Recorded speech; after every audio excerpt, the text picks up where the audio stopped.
You pick up a shell on the beach. It's beautiful. Painted like a marble.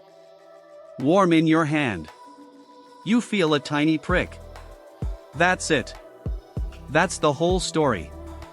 Within 20 minutes, your muscles stop responding. Within an hour, your lungs forget how to move. There is no antidote.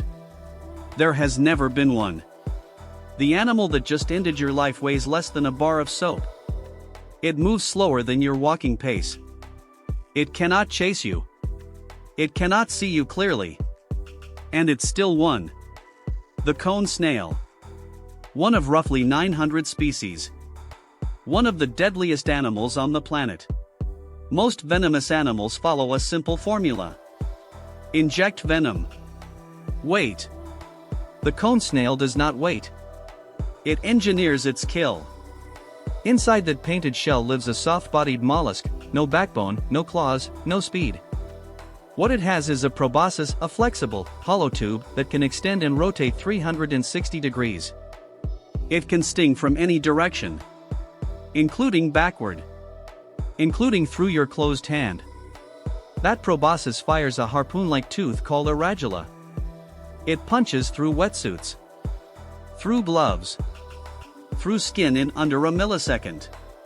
The strike is silent. Invisible. Painless at first. That painlessness is not accidental. It is a design feature. Imagine the fastest human alive. Usain Bolt at full sprint covers 12 meters per second. A cone snail covers roughly 20 centimeters per minute. You are 6,000 times faster. You have eyes, a brain, opposable thumbs, 200 million years of vertebrate evolution behind you. The cone snail has no eyes worth mentioning. No brain, only a distributed nerve ring. No skeleton. No social structure. No strategy in any conscious sense. And the engagement is still not fair, in your favor. Here is why. You cannot see the strike. The radula extends and fires faster than human reaction time. Between the moment the tooth leaves the snail and the moment venom enters your bloodstream, your nervous system has not yet processed that contact has occurred. By the time you register the prick, conotoxins are already binding to your voltage-gated sodium channels. Here is the detail almost no one talks about. Cone snail venom is not a single weapon. It is a dynamic one. Researchers at the University of Utah discovered that cone snails switch between two distinct venom formulas depending on context. When hunting prey, small fish, worms, mollusks, they deploy a predatory venom. Precise. Targeted. Efficient. When a larger threat appears, something the size of a human hand, they switch to a defensive venom. That defensive formula is different. More broadly acting. Faster onset.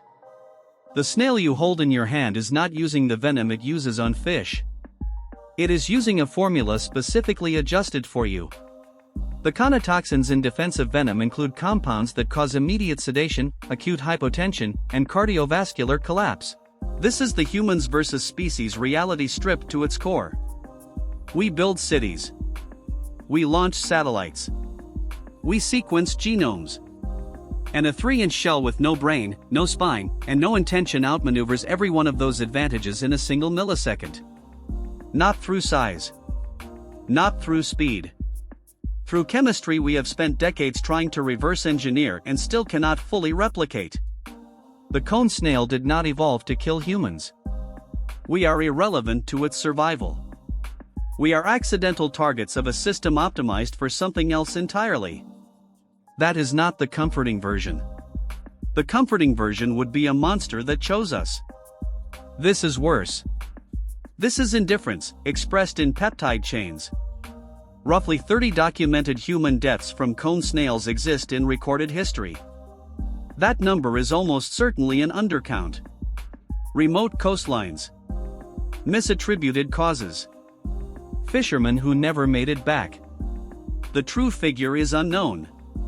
What is known, every single death followed the same sequence. If this changed how you see the ocean floor, drop it in the comments. Subscribe if you want to keep going deeper into how the animal kingdom breaks every rule we think we understand.